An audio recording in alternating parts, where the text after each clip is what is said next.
శుభోదయం. Global బెతేనియా Calvary ministry తరపున ఉదయకాల సమయంలో మరొక్కసారి మీ అందరితో కూడి కలుసుకొని దేవుని యొక్క పరిశుద్ధమైన మాటలు ధ్యానించుటకును దేవుడు నాకు ఇచ్చిన మధురమైన అవకాశమును బట్టి దేవునికి ప్రత్యేకమైన వందనాలు తెలియజేసుకుంటూ ఉంటున్నాను. ఈరోజు కూడా పరిశుద్ధమైన వేద గ్రంథంలో నుండి మరొక చక్కటి మాటను చదువుకుందాం. ఇర్మియా గ్రంథము 9వ అధ్యాయము మొట్టమొదటి వచనాన్ని నేను చదువుతున్నాను. దయచేసి గమనించండి. ఇర్మియా గ్రంథము 9వ అధ్యాయము మొదటి వచనము. నా జనులలో హతమైన వారిని గూర్చి నేను దీవారాత్రము కన్నీళ్లు విడిచినట్లు నా తల జలమయముగాను నా కన్ను కన్నీళ్ళ ఊటగాను ఉండునుగాక. దేవునికి స్తోత్రం. అవును ప్రియులారా, విరిగి నలిగిన హృదయం కలిగివాడు కదిపితే కన్నీళ్లు కారుస్తాడు. స్తుతి కృతజ్ఞతలతో కార్చే ఆనంద బాష్మాలు పాపపు పాశ్చాత్తాపముతో నిండినటువంటి కన్నీటి దారులుగా కారుతాయి.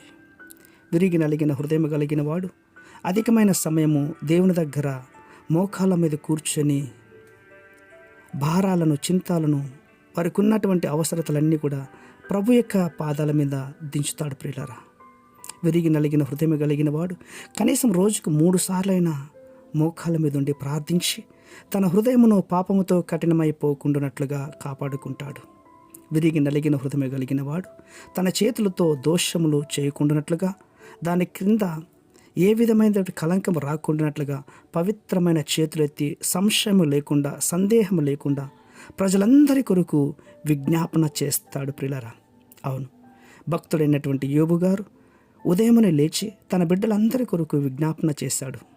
తనెంత శ్రమలో ఉన్నా కూడా తన స్నేహితులు కొరకు కూడా ఆయన తప్పనిసరిగా ప్రార్థన చేశాడు.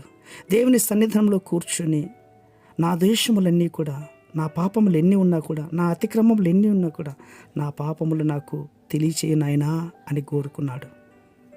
అవును, కన్నీళ్లు కార్చేస్తాడు. ప్రియులరా, తనకున్నటువంటిదంతా కూడా, తనకున్న ఆస్తిపాస్తులు సమస్తము నష్టముగా పోయినప్పటికీ కూడా యెహోవా ఇచ్చెను, యెహోవా తీసుకొనెను అని యెహోవా నామానికి కృతజ్ఞతలు చెల్లించినట్లుగా యోబు గారు ఆనంద బాష్మాలు వదిలారు. అవును ప్రియులారా, విరిగి నలిగిన హృదయం కలిగిన వాడు కాపాడుకునేటి తన కోసమే మోకాళ్ళ మీద ప్రార్థన ఎంతో అవసరం ఉంది.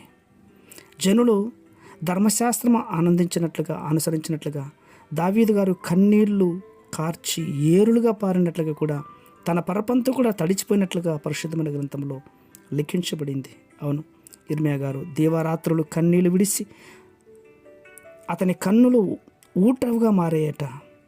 మరి ఊటగా మారాయంటే ఎంత లోతుగా ఆయన ప్రార్థన చేస్తాడో ఒక్కసారి ఆలోచించేయండి. అందుకోసమే నేను అందరినీ కూడా మీ సమూహంలో అడుగుతుంటున్నాను, ప్రార్థన ఎప్పటికీ మర్చిపోవద్దు, నిర్లక్ష్యం చేయొద్దు. పరిశుద్ధమైన మా ప్రియ పరలోకపు తండ్రి, చక్కటి సమయంలో ప్రార్థనకు ఉన్నటువంటి గొప్ప సారాంశాన్ని మా మధ్యలో ఉంచారు నాయన. 40 రోజులు ఉపవాస కూడికలు అయిపోయినాయి కదా అని చెప్పేసి ప్రార్థన నిర్లక్ష్యం చేయకుండా నిత్యము ప్రార్థనలో ముందుకు సాగునట్లుగా ఈ మాటలు వింటున్న వారందరూ కూడా ప్రార్థన పరులుగా మార్చండి, గొప్ప కార్యం ఇచ్చండి. అట్టి కృప మీరు దయచేస్తున్నందుకే స్తోత్రాలు అర్పించుకుంటూ చిన్న ప్రార్థనను మా రక్షకుని యేసయ్య బట్టి అడిగి వేడుకొని పొందుతున్నాం మా తండ్రి. ఆమేన్, ఆమేన్.